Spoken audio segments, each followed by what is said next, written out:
They say the most dangerous weapon isn't a gun or a knife. It's the tears of a woman who's finally stopped crying. In the towers of Manhattan, where fortunes are built on lies and marriages are traded like stock options. Some secrets are worth killing for, others are worth dying for. She had been the perfect wife, grateful, silent, invisible. But every empire built on betrayal has a foundation, and foundations can crack. Tonight, 500 of New York's most powerful people would gather for charity. They would drink champagne. They would write checks. They would witness the destruction of a man who forgot one crucial rule. Never mock a woman's tears, unless you're prepared for the storm that follows. The golden autumn light filtered through the floor-to-ceiling windows of the Manhattan penthouse, casting long shadows across marble floors that cost more than most people's homes. Isabella Rodriguez Wellington stood by the window, her hand gently caressing her 7-month pregnant belly, watching the city sprawl beneath her like a kingdom she thought she belonged to. At 28, Isabella possessed the kind of beauty that turned heads on Fifth Avenue. Her warm brown skin glowed with pregnancy. Her long black hair cascaded in waves down her back, and her dark eyes held an intelligence that had once captivated Marcus Wellington III.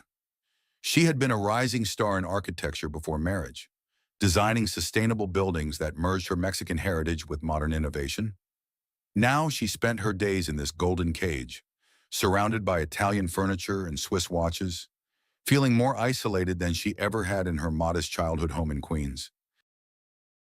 The penthouse itself was a monument to excess 30 floors above the bustling streets, with panoramic views of Central Park, adorned with artwork that belonged in museums and furniture handcrafted by European artisans. The white Steinway piano in the corner had been a wedding gift from Marcus's father. Though Isabella had never learned to play, it sat there like everything else in her life, beautiful, expensive, and utterly useless. Marcus Wellington III entered the room with the confidence of a man who had never been told no in his 45 years of existence. Tall and imposing, his salt and pepper hair was perfectly styled, his Armani suit tailored to perfection. He carried himself with the arrogance that came from inherited wealth. His great-grandfather had built Wellington Holdings from nothing, and Marcus wore that legacy like armor. "Isabella, darling," he said, not bothering to look up from his phone. "I need you to be particularly charming at the charity gala next week. The Astors will be there, and I'm closing a deal with Patterson Holdings." Isabella turned from the window, noting how he spoke to her like she was another business asset to be managed. "Of course, Marcus, though I was hoping we could discuss the nursery plans." "Not now," he cut her off with a wave of his hand. "Vivian is coming over to discuss the gala arrangements. She has exquisite taste in these matters." At the mention of Vivian Blackwood, Isabella felt that familiar knot in her stomach tighten. Vivian was Marcus's so-called brand consultant, a stunning blonde with ice blue eyes and a smile that never quite reached them. She had appeared in their lives 6 months ago, supposedly to help rebrand Wellington Holdings. But Isabella noticed how Marcus's eyes lingered on her, how their meetings always ran late, how he came home smelling of her perfume. "Marcus," Isabella began carefully, "don't you think it's strange that Vivian works such long hours? Sometimes you don't come home until—" "For God's sake, Isabella," Marcus snapped, finally looking at her with undisguised irritation. "Your pregnancy hormones are making you paranoid. Vivian is a professional. Unlike some people, she understands the demands of running a multi-billion-dollar empire." The words stung because they carried the implicit message Isabella had heard variations of throughout their 3-year marriage. She wasn't sophisticated enough, wasn't worthy of the Wellington name, wasn't the kind of woman Marcus should have married. She was the architect from Queens with Mexican immigrant parents, the scholarship girl who had caught the eye of Manhattan royalty through sheer chance at a gallery opening. As if summoned by their conversation, the doorbell rang. Elena Martinez, their housekeeper and the only person in the penthouse who treated Isabella with genuine warmth, appeared at the doorway. "Mr. Wellington? Ms. Blackwood is here," Elena announced, her weathered face showing a flicker of concern as she glanced at Isabella. Elena was 55, a woman who had worked for the Wellington family for 20 years. She had watched Marcus grow from a spoiled teenager into an entitled adult, and she had witnessed the slow erosion of Isabella's confidence over the past 3 years. Elena spoke Spanish with Isabella when Marcus wasn't around, sharing stories of her own children and treating her like the daughter she never had. Vivian Blackwood swept into the room like she owned it, her platinum blonde hair caught in an artful updo, her designer dress clinging to her model-thin frame. Everything about her screamed expensive, from her Louboutin heels to her Cartier watch, to the way she air-kissed Marcus's cheeks while completely ignoring Isabella's presence. "Marcus, darling," Vivian purred, her voice carrying the faintest trace of an accent Isabella could never quite place. "I have the most exciting ideas for the gala. We need to discuss the seating arrangements. I've managed to secure the table next to the mayor." Isabella watched the interaction with growing unease. The way Vivian's hand lingered on Marcus's arm, the way she leaned in just a little too close when showing him papers on her tablet, the way Marcus's demeanor completely changed in her presence, becoming animated and engaged in a way he never was with his pregnant wife. "Isabella, perhaps you should rest," Marcus suggested, not looking at her. "These business discussions might be too taxing in your condition." It was a dismissal, plain and simple. Isabella felt her cheeks burn with humiliation. "I think I'll stay. After all, as your wife, I should understand." "Actually," Vivian interrupted with that sharp smile, "what we're discussing is quite complex. Marketing strategies, financial projections, things that require a certain level of expertise." The implication hung in the air like poison. Isabella's degrees from Columbia, her architectural awards, her business acumen, none of it mattered in Vivian's eyes. She was just the pregnant wife who needed to stay out of the way while the adults talked. Isabella excused herself, walking slowly to their bedroom with as much dignity as she could muster. But instead of resting, she found herself pacing, her maternal instincts screaming that something was deeply wrong. She had built her career on observation and attention to detail, and every detail about Vivian Blackwood felt wrong. That evening, as Isabella sat in their bedroom, applying moisturizer to her growing belly, she heard Marcus's phone buzz on his nightstand. He was in the shower, singing some off-key tune, completely relaxed in a way he rarely was anymore. The phone buzzed again, then again. Isabella's hand hovered over the device. She had never been the type of woman to go through her husband's phone. Trust had always been sacred to her. But something about the persistent buzzing, combined with months of growing suspicion, made her pick up the device. The screen showed 3 text messages from V. "Thank you for this afternoon. Your wife almost caught us looking at rings. LOL. Can't wait to get rid of the Mexican maid and finally be Mrs. Wellington. The baby is such an inconvenience. At least we know it might not even be yours." Isabella's world tilted on its axis. The phone slipped from her trembling hands, clattering to the marble floor. Her heart hammered against her ribs so hard she worried about the baby. Nausea rose in her throat, not the morning sickness she'd finally gotten over, but the sick realization that her marriage, her life, everything she'd believed in, was built on lies. With shaking fingers, she picked up the phone and scrolled through the messages. Months of conversations unfolded before her eyes, intimate messages. Plans for romantic getaways, discussions about their future together, and worst of all, cruel jokes about Isabella. They called her the obstacle, the placeholder, and other names that made her stomach turn. The shower stopped running. Isabella quickly placed the phone back exactly where it had been and pretended to be reading a book when Marcus emerged, a towel wrapped around his waist.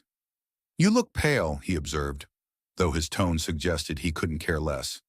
"The pregnancy isn't agreeing with you." Isabella looked up at this man she had loved, had trusted with her heart and her future, and felt something die inside her chest. "Marcus, can we talk about us? About the baby? About our future?" Marcus was already reaching for his phone, probably to delete those messages. "Not tonight. Isabella, I have early meetings tomorrow. Vivian has arranged for me to meet with some Japanese investors. Of course she has, Isabella whispered. Marcus didn't even hear the hurt in her voice. He was already immersed in his phone, probably texting his mistress while his pregnant wife sat 3 feet away. That night, Isabella lay awake staring at the ceiling while Marcus slept peacefully beside her, occasionally murmuring Vivian's name in his dreams. Each whisper felt like a knife to her heart. She placed both hands on her belly, feeling the baby's gentle movements. I promise you, little one, she whispered in Spanish, your mama will not let them destroy us. We are stronger than they think. The next morning, Marcus left early for his business meeting with barely a goodbye. As soon as his car pulled away from the building, Isabella called Elena into the bedroom. Elena, she said in Spanish, I need your help with something very important. Elena took one look at Isabella's red-rimmed eyes and sat down beside her on the bed. Tell me everything, mija. Isabella showed Elena the messages, explained her suspicions, and revealed the depth of Marcus's betrayal. Elena listened with growing anger, her weathered hands clenching into fists. That bastard, Elena spat. And that witch he's running around with. Mija, you cannot let them treat you like this. I don't know what to do, Isabella admitted. I'm 7 months pregnant. I have no money of my own. Nowhere to go. You have more power than you think, Elena interrupted. Your father-in-law, God rest his soul, he made sure you were protected. Did you never read your marriage contract completely? Isabella frowned. Marcus said it was just standard paperwork. Men like Marcus always lie about paperwork. Listen to me, child. You need a lawyer, a good one, and you need to be smart about this. That afternoon, while Marcus was at his investor meeting, which Isabella now knew was probably a romantic lunch with Vivian, she received an unexpected visitor. Elena had arranged for her cousin Miguel, who worked at a law firm in downtown Manhattan, to recommend someone who could help. The man who arrived at the penthouse was not what Isabella expected. David Chen was 42, with kind eyes behind wire-rimmed glasses and the bearing of someone who had fought many battles and won most of them. He carried a simple leather briefcase and wore an off-the-rack suit, but there was something about his presence that commanded respect. Mrs. Wellington, he said, accepting her offer of coffee in the living room. Elena Martinez tells me you need legal advice. I specialize in complex family law, particularly cases involving financial fraud and domestic manipulation. Isabella found herself telling David everything: the messages, the cruel treatment, the growing isolation, and her fears about what Marcus might do once the baby was born. David listened without judgment, taking notes in a small leather notebook. Mrs. Wellington, David said when she finished, what your husband is doing isn't just adultery. Based on what you've told me, we're looking at potential financial fraud, emotional abuse, and conspiracy to commit theft. The messages about the baby not being his could be used to challenge paternity and deny you both support and inheritance rights. But what can I do? I signed a prenup. Did you have independent counsel when you signed that prenup? Isabella shook her head. Marcus said his lawyers would handle everything. David smiled grimly. That's the first violation. A prenup signed without independent counsel can be challenged, especially if we can prove coercion or fraud. But more importantly, if we can prove that Marcus has been hiding assets or planning to defraud you, the prenup becomes irrelevant. Hope flickered in Isabella's chest for the first time in months. What do you need from me? Evidence. Lots of it. And we need to be very careful about how we gather it. If Marcus suspects you know about his affair, he might accelerate his timeline. Over the next 2 weeks, Isabella became a woman on a mission. With Elena's help, she photographed documents when Marcus was out, copied files from his computer when he left it unlocked, and even managed to hide a small recording device in his office. David had provided her with a list of what to look for: bank statements, investment records, correspondence with lawyers, and anything relating to offshore accounts. What they discovered was worse than adultery. Marcus had been systematically moving money out of their joint accounts and into offshore holdings that Vivian could access.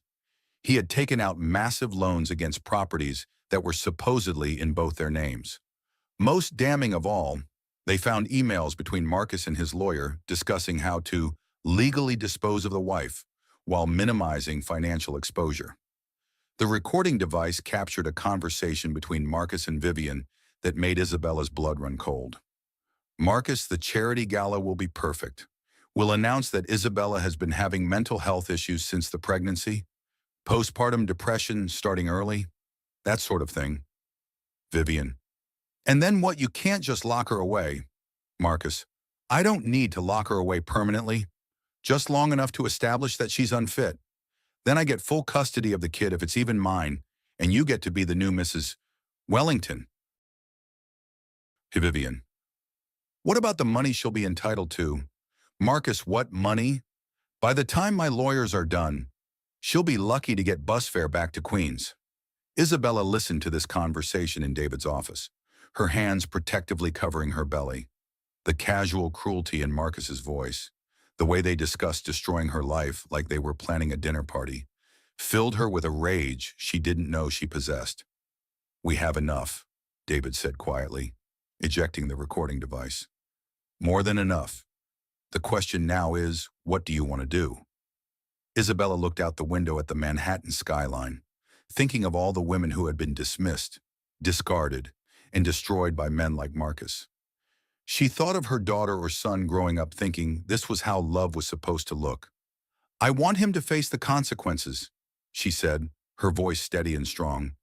All of them, in front of everyone who matters to him. David smiled. The charity gala is in 3 days.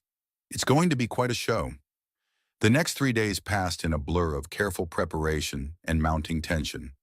Isabella had to maintain the facade of the dutiful pregnant wife while internally preparing for war. Marcus, oblivious to the storm gathering around him, went about his days with the confidence of a man who believed he had already won. You seem different, he commented over breakfast on the morning of the gala. He was reading the Wall Street Journal, not bothering to look at her as he spoke. Less weepy. The hormones must be stabilizing. Isabella sipped her orange juice and smiled serenely. I suppose I'm just learning to accept things as they are. If only he knew how true that was. The Wellington Holdings annual charity gala was the social event of the season. Held at the Plaza Hotel's Grand Ballroom, it attracted 500 of New York's most influential politicians, celebrities, business leaders, and old money families who traced their lineage back to the Mayflower. The event raised millions for various charities while simultaneously serving as a platform for the wealthy to see and be seen. Isabella spent the afternoon being pampered by a team of stylists Marcus had hired. Her dress was a custom creation by a designer who had dressed 3 first ladies a flowing black evening gown that elegantly accommodated her pregnancy while making her look like royalty.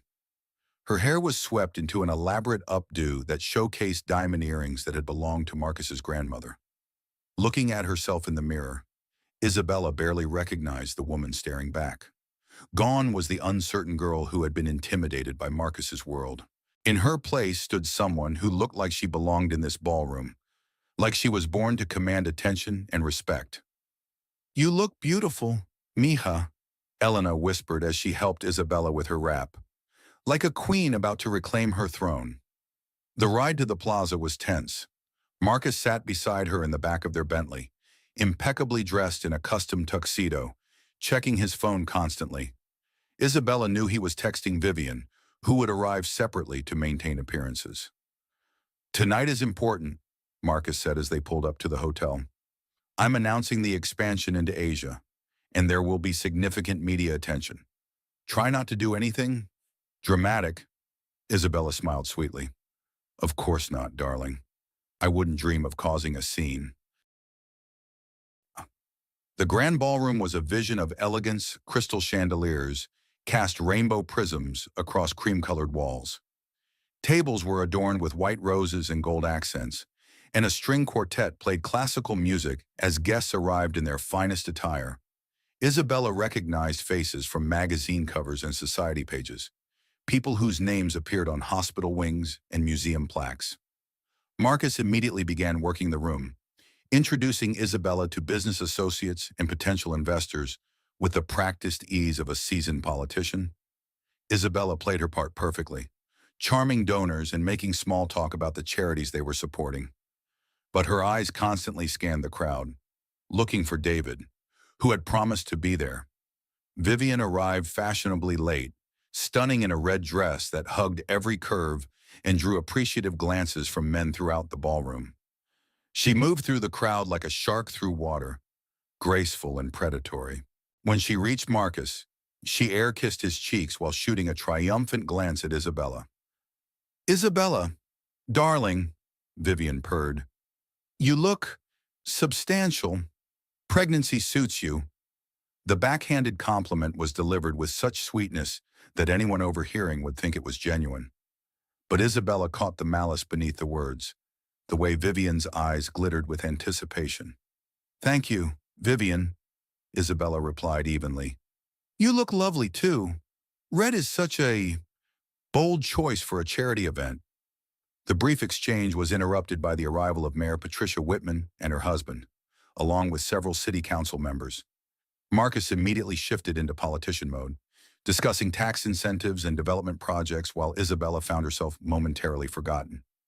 She used this opportunity to slip away from the group, ostensibly to visit the ladies' room but actually to meet David, who had positioned himself near the back of the ballroom. He looked different in his rented tuxedo, but his eyes held the same determined intensity that had given Isabella hope over the past few weeks. "Are you ready for this?" he asked quietly as they pretended to admire a silent auction display.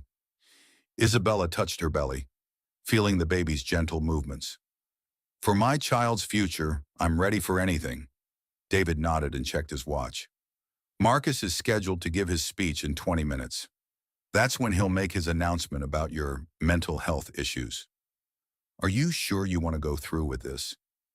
Isabella thought about all the nights she had cried herself to sleep, all the times Marcus had made her feel small and worthless, all the cruel jokes she had endured. She thought about the baby growing inside her and the kind of world she wanted that child to inherit. "I'm sure." The dinner portion of the evening passed in a haze of small talk and forced smiles. Isabella sat at the head table between Marcus and the wife of a pharmaceutical CEO, making appropriate responses to conversations about vacation homes and private schools while her heart hammered against her ribs. Finally, the moment arrived. The master of ceremonies, a popular news anchor, approached the podium to introduce Marcus. "Ladies and gentlemen, please welcome our host for this evening, the chairman and CEO of Wellington Holdings, Marcus Wellington III." Applause filled the ballroom as Marcus rose from his seat, buttoning his tuxedo jacket with practiced ease. He paused to kiss Isabella's cheek, a gesture that would photograph well for the society pages, before striding confidently to the podium. "Thank you all for being here tonight," Marcus began, his voice carrying easily through the sound system. "Your generosity continues to make a difference in the lives of countless individuals and families throughout our city." Isabella watched her husband work the crowd with the skill of a master manipulator. He was charming, eloquent, and completely convincing as he spoke about charitable giving and corporate responsibility. For a moment, she almost remembered why she had fallen in love with him. "Tonight, I want to share some exciting news about Wellington Holdings' expansion into the Asian market," Marcus continued. "This represents a $2 billion investment that will create thousands of jobs and establish New York as the premier gateway for East-West business relations." The crowd murmured appreciatively. This was the kind of announcement that made headlines and boosted stock prices. However, Marcus's tone shifted slightly, becoming more personal. "I also want to address something that affects me deeply on a personal level." Isabella felt the room's attention shift, sensing that something significant was about to be revealed.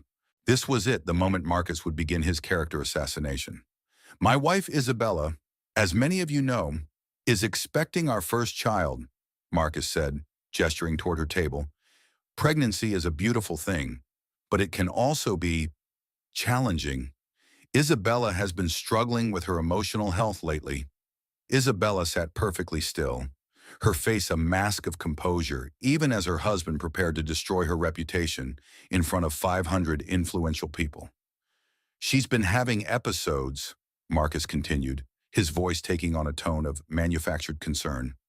"Crying spells, paranoid delusions, accusations about imaginary affairs.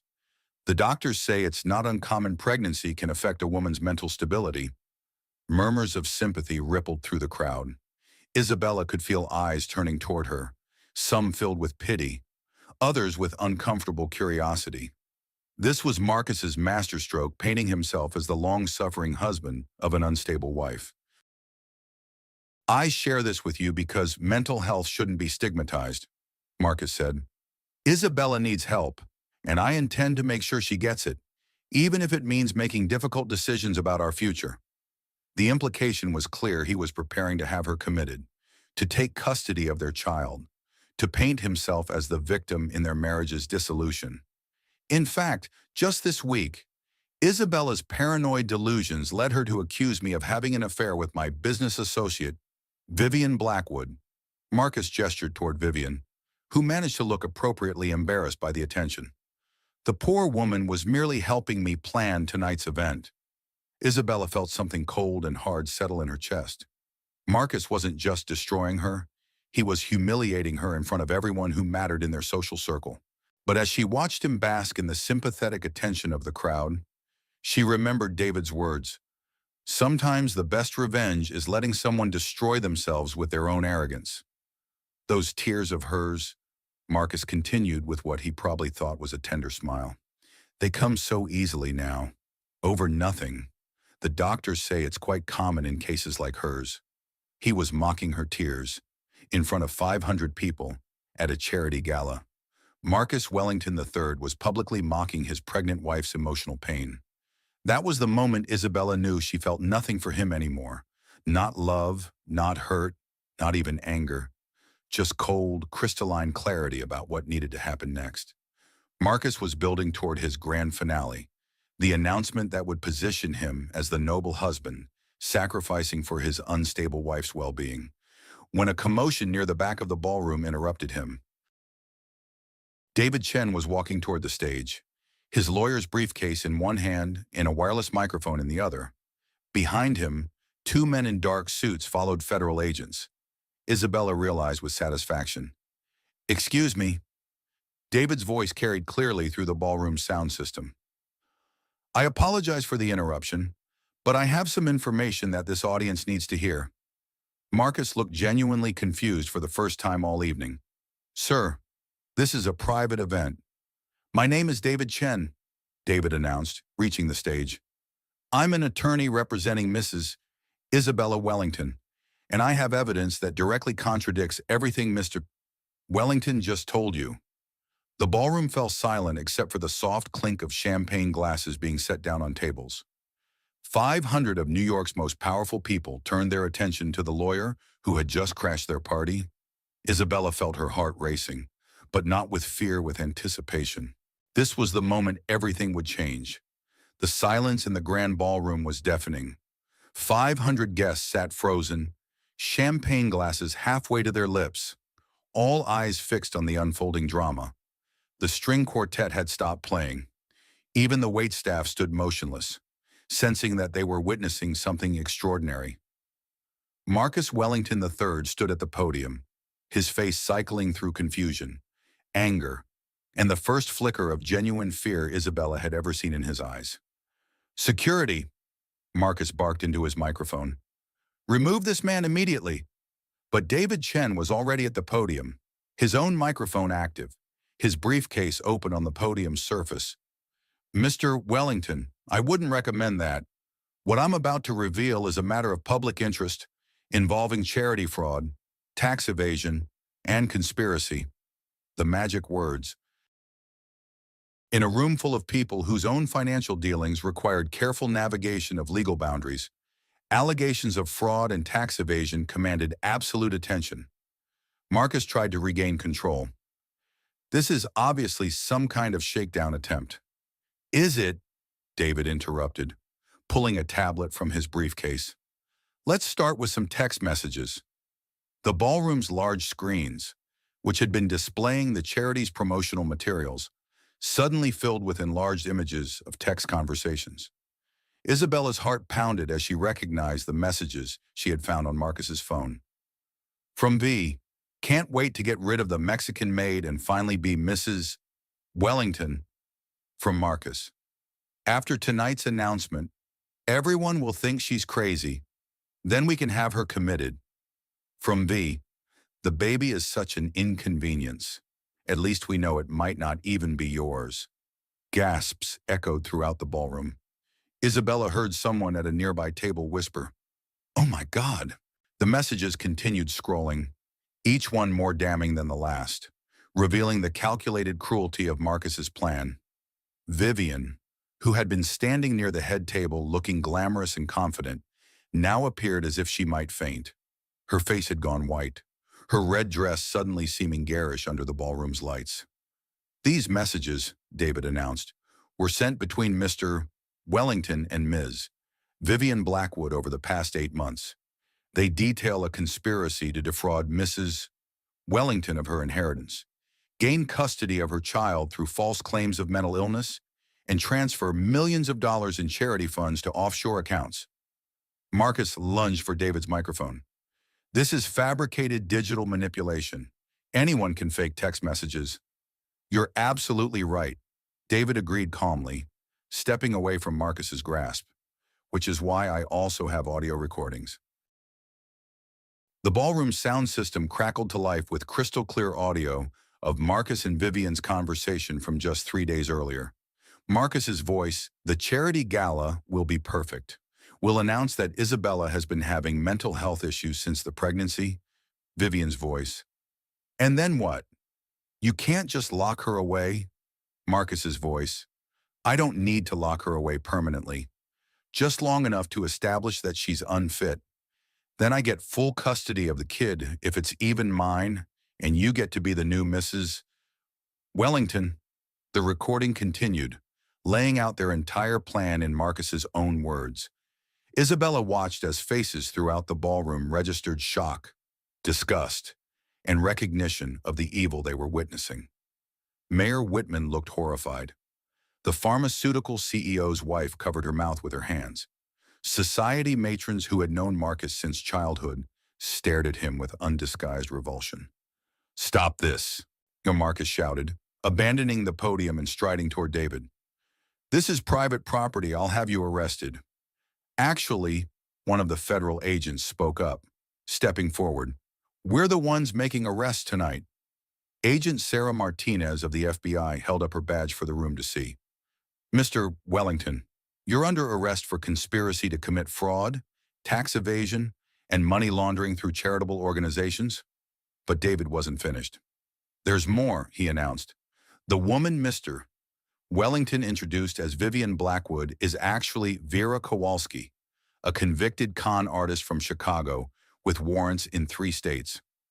Security cameras around the ballroom captured Vivian Vera as she tried to slip toward the exit, but FBI agents were already moving to intercept her. She's currently wanted for defrauding 2 other wealthy men," David continued. "Her pattern is always the same: seduce a wealthy married man, turn him against his wife, and steal as much money as possible before disappearing." Isabella rose from her seat for the first time since the chaos began. Moving slowly but with dignity, she walked toward the stage where her husband stood in handcuffs, his face a mask of disbelief and rage. The ballroom fell silent again as all eyes turned to the pregnant woman in the elegant black dress. When Isabella reached the podium, David handed her the microphone. "My name is Isabella Rodriguez Wellington," she said, her voice carrying clearly through the room. "For 3 years, I believed I was married to a good man. I excused his coldness, his cruelty, his constant attempts to make me feel worthless because I thought love meant sacrifice."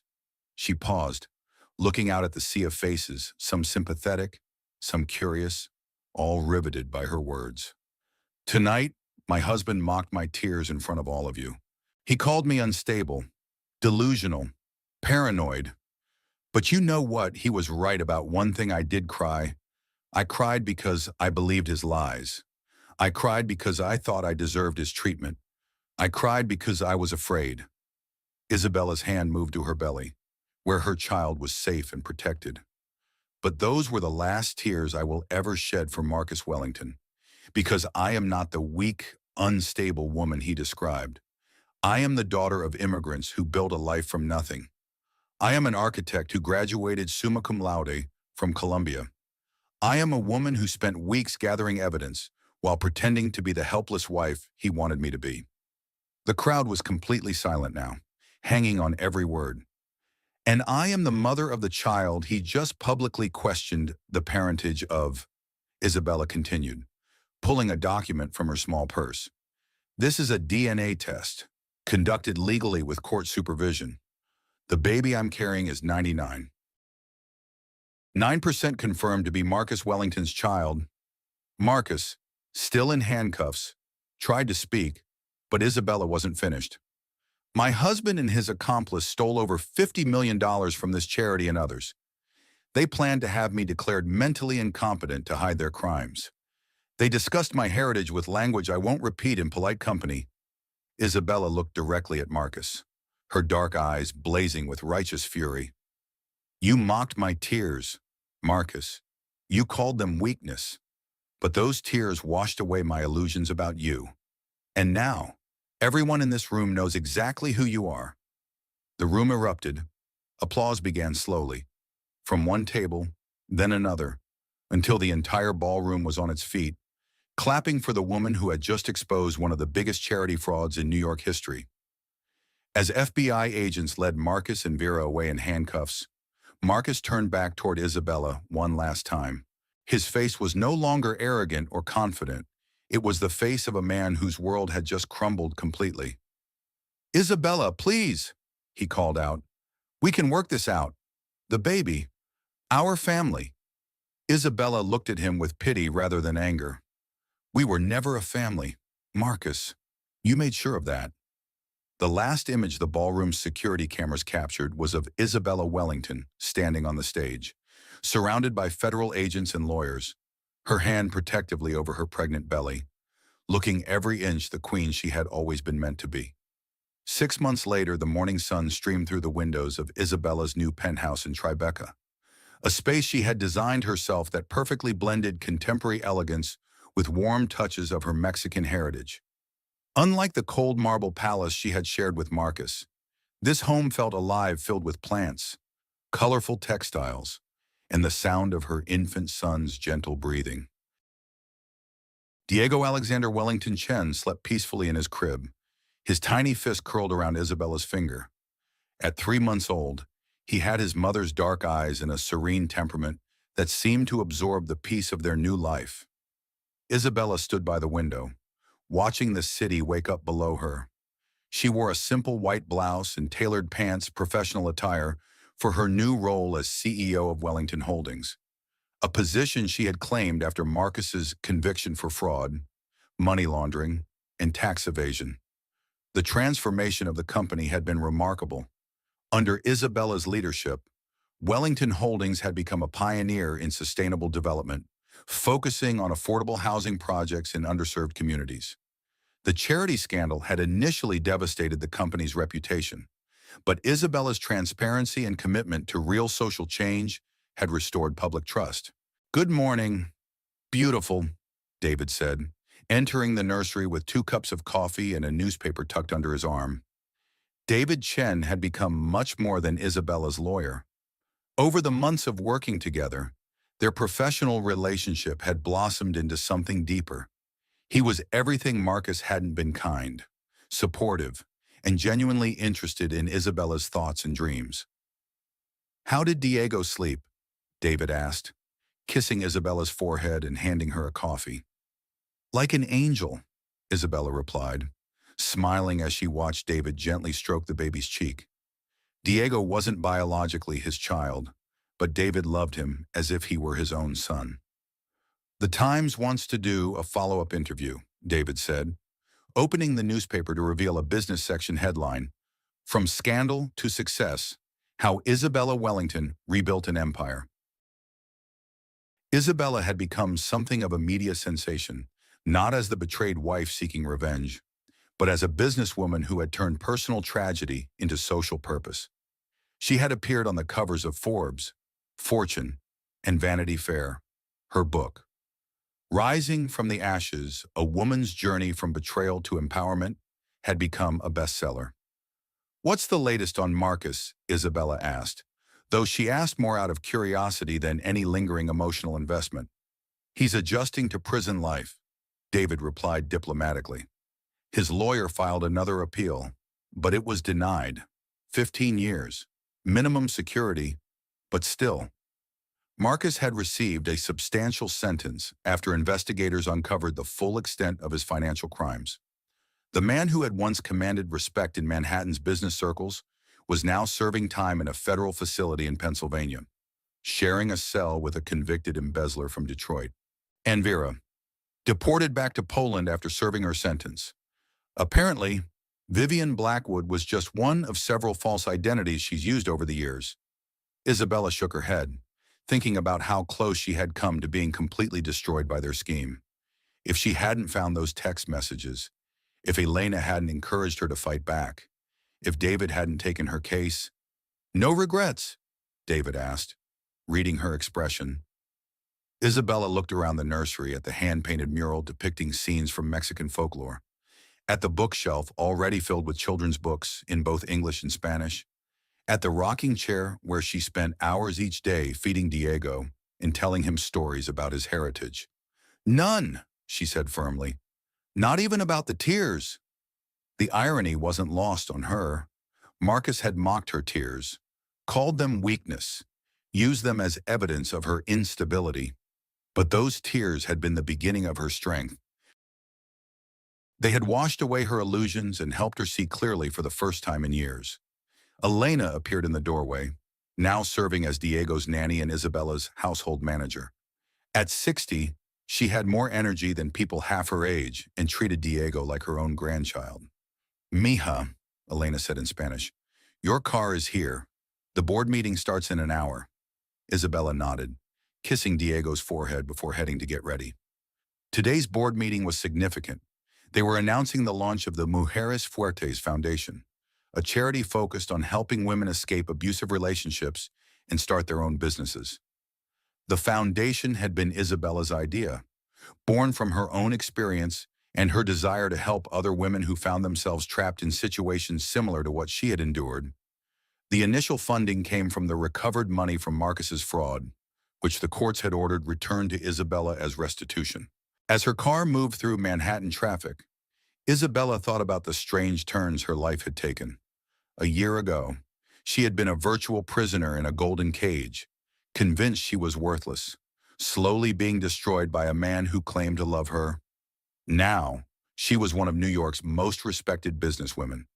She had been named to the Forbes 30 Under 30 list in the philanthropy category. The mayor had appointed her to a task force on affordable housing. Universities called regularly, asking her to speak to their students about business ethics and women's empowerment. The Wellington Holdings headquarters had been transformed under Isabella's leadership. Gone were the intimidating marble surfaces and cold corporate art. In their place were spaces that felt warm and welcoming, with indoor gardens and areas specifically designed for employees to relax and recharge. "Mrs. Wellington," her assistant greeted her as she arrived at her office. "The board members are already assembled, and the Times reporter is here for the interview afterward." Isabella's corner office overlooked Central Park, the same view she had once admired from Marcus's penthouse.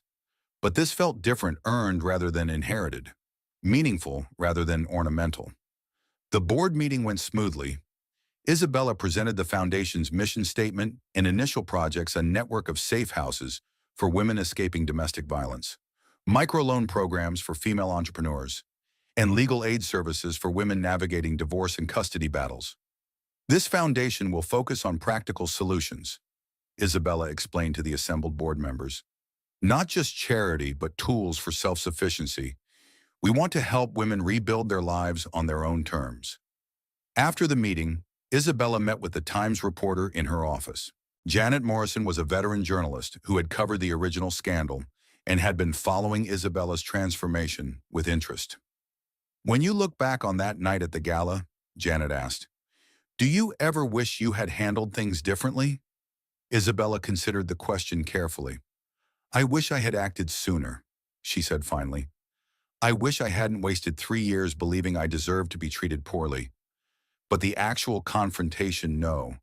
Marcus needed to face the consequences of his actions publicly, in front of the very people he was trying to impress. Your ex-husband has been sending letters from prison, requesting to see his son. Have you considered allowing visits? Isabella's expression hardened slightly. Diego doesn't need to be exposed to someone who publicly questioned his parentage and planned to use him as a tool in a custody battle.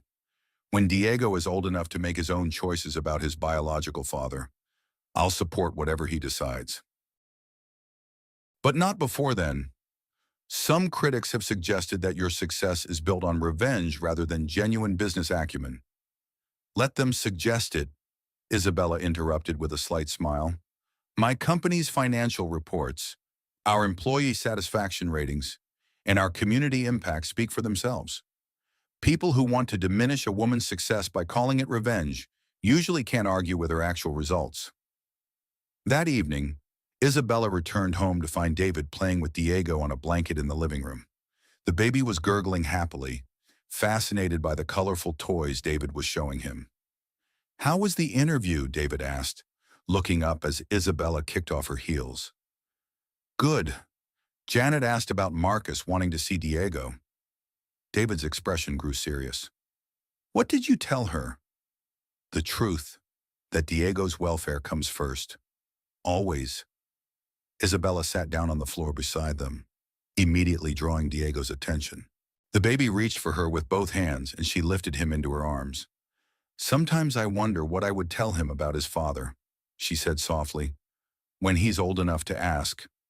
You'll tell him the truth, David said, that his biological father made some very bad choices, but that didn't define Diego's worth or his future, and that he has a family who loves him unconditionally.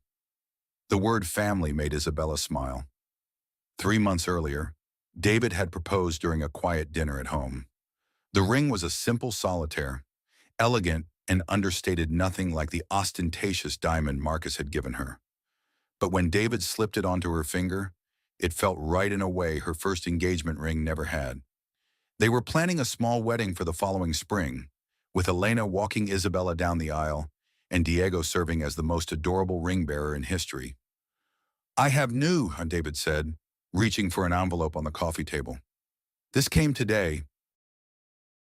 Isabella opened the envelope to find a letter from the State Bar Association. David had been nominated for a public service award for his work on behalf of abuse victims, largely due to the high-profile success of Isabella's case. I'm proud of you, Isabella said, leaning over to kiss him. We make a good team, David replied, in court and in life. As they sat on the floor of their home, Diego babbling contentedly between them, Isabella reflected on the journey that had brought her to this moment. The woman who had once cried herself to sleep in a marble palace was gone, replaced by someone stronger, more confident, and more purposeful. Her phone buzzed with a text message. It was from Maria Santos, a young woman Isabella was mentoring through the Mujeres Fuertes Foundation. Maria had escaped an abusive marriage with her 2 children and was now starting her own catering business with help from the foundation's microloan program. Mrs. Wellington, I just wanted to thank you again. Today I signed the lease for my restaurant space. My children will never have to see their mother be afraid again. You saved our lives. Isabella showed the message to David, who smiled and shook his head in amazement. You realize you're changing the world, don't you? He said. Isabella looked down at Diego, who was reaching for her necklace with determined baby fingers. I'm just trying to make sure his world is better than the one I grew up in. A knock at the door interrupted their quiet family moment. Elena appeared, carrying a large bouquet of flowers. These just arrived, she announced. No card, but the delivery man said they were from an admirer. Isabella frowned, taking the flowers. White roses, expensive ones, the kind Marcus used to buy for their anniversary. Her stomach turned slightly. Throw them away, she said immediately. And Elena, Please call the building's security. I want to make sure they're screening all deliveries. David was already on his phone, calling the private security firm that handled protection for Isabella and Diego. Since becoming a public figure, Isabella had received both admiration and criticism, including some disturbing messages from people who thought she had been too harsh on Marcus. It's probably nothing, David said, but we should be careful. Isabella nodded, but she wasn't really worried. The frightened woman who had once lived in fear of Marcus's moods and threats was gone. In her place was someone who had faced down her worst nightmare and emerged victorious. Later that night, after Diego was asleep and David was reviewing case files in his study, Isabella stood once again by the window looking out at the city. But instead of feeling trapped or isolated, she felt connected to the millions of stories unfolding in the lights below. Somewhere out there, other women were facing the same choices she had faced. Some would find the courage to fight back, others would need more time, and some might never escape their situations. But because of her foundation, because of her story, at least some of them would have options they wouldn't have had otherwise. Her phone rang. The caller ID showed it was Janet Morrison from the Times. Isabella, I'm sorry to call so late, but I wanted to give you a heads up. Marcus Wellington gave an interview to a tabloid magazine. It's not flattering. Isabella felt a familiar tightness in her chest, the old fear trying to resurface. Then she remembered who she was now. What does he say? He claims you orchestrated everything to steal his fortune, that you were never really in love with him, that you planned from the beginning to destroy him. He's painting himself as the victim of a gold-digging immigrant who seduced him and then turned the system against him. Isabella was quiet for a moment, processing this latest attempt at character assassination. Janet, she said finally, do you remember the audio recording of Marcus and Vivian planning to have me committed to steal my inheritance? Of course. Then you know who the real gold digger was in that relationship? Let Marcus tell his story. The truth has a way of speaking louder than lies. After hanging up, Isabella sat down at her computer and began typing. If Marcus wanted to play the victim, she would remind the world exactly what kind of victim he was. Her blog post, published on the Wellington Holdings website at midnight, was titled On Truth Lies and the Stories We Tell Ourselves. In it, she didn't attack Marcus directly. Instead, she shared the audio recordings again, alongside court documents and financial records that told the real story of their marriage. She ended with a simple statement. I spent 3 years believing lies about myself. I won't spend another moment defending myself against them. The truth stands on its own. The blog post went viral within hours. By morning, Truth Stands Alone was trending on social media, with thousands of women sharing their own stories of overcoming gaslighting and emotional abuse. Isabella woke up to find Diego cooing happily in his crib and David bringing her coffee and a stack of messages from supporters around the world.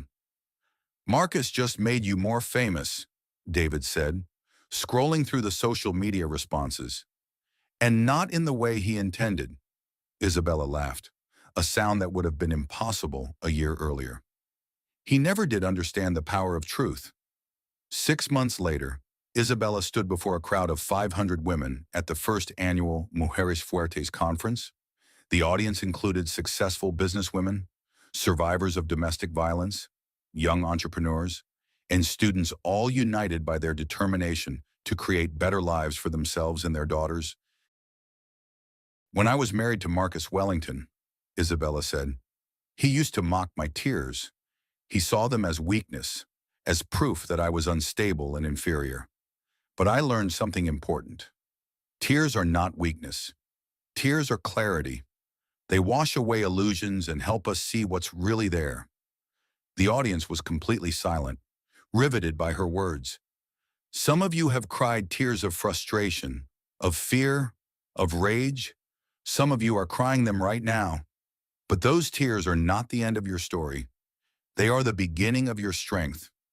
Isabella paused, looking out at the sea of faces, women of all ages, all backgrounds, all circumstances, united by their shared determination to rise above whatever was trying to hold them down.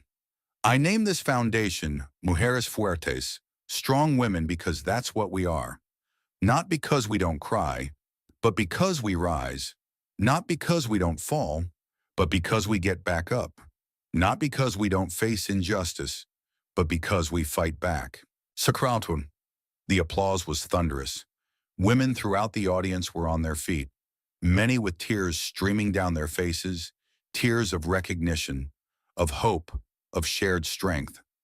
After the conference, Isabella returned home to find Diego taking his first wobbly steps between Elena and David. Her heart swelled as she watched her son's determined little face, his absolute confidence that the arms reaching for him would catch him if he fell.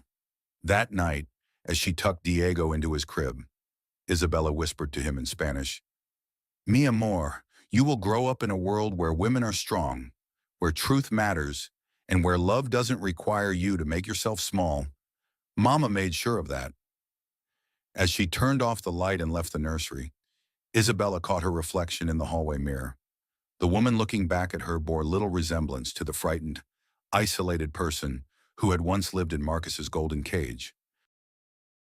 This woman had laugh lines around her eyes and silver threads in her black hair from the stress of building an empire. Her hands bore calluses from late nights at the computer and early mornings with her son. Her back was straight with the confidence of someone who had faced her worst fear and emerged victorious. Most importantly, her eyes held something they had never held during her marriage to Marcus Peace, Isabella Rodriguez. Wellington Chen had learned that the most dangerous tears are the ones we refuse to shed, the ones that stay trapped inside, poisoning us with unspoken truth. The tears that Marcus had mocked had been her salvation, washing away years of lies and revealing the strength that had always been there, waiting for its moment to shine. She had risen from the ashes of her destroyed marriage, not seeking revenge, but seeking justice. And in finding justice, she had found herself. As Isabella settled into bed beside David, she felt Diego stirring in the next room through the baby monitor. Soon he would wake for his late-night feeding, and she would sit in the rocking chair telling him stories about his brave grandmother who had crossed an ocean for a better life, and his strong mama who had fought for his future. Tomorrow would bring new challenges, board meetings and legal briefs, speaking engagements and foundation work. But tonight, Isabella Wellington was exactly where she belonged, home. Safe, surrounded by love, and free. The tears had stopped falling long ago. In their place was something far more powerful, the unshakable knowledge that she was worthy of love, respect, and happiness. And that knowledge would carry her through whatever came next. Marcus Wellington III had mocked her tears, called them weakness, used them as evidence of her inadequacy. He would spend the next decade in prison, learning too late that the woman he had underestimated was far stronger than he had ever imagined. But Isabella had moved beyond thoughts of Marcus and his consequences. She was too busy building a future where other women wouldn't have to cry alone in golden cages, where children like Diego would grow up understanding that love and respect went hand in hand, and where the truth would always, eventually, set everyone free. The millionaire had mocked his pregnant wife's tears, but those tears had washed away his lies, exposed his crimes, and revealed the woman he should have cherished all along. In the end, Isabella Rodriguez Wellington Chen had the last word, not in anger or revenge, but in the life she built from the ashes of what he had tried to destroy. And that life was beautiful beyond anything Marcus could have ever imagined.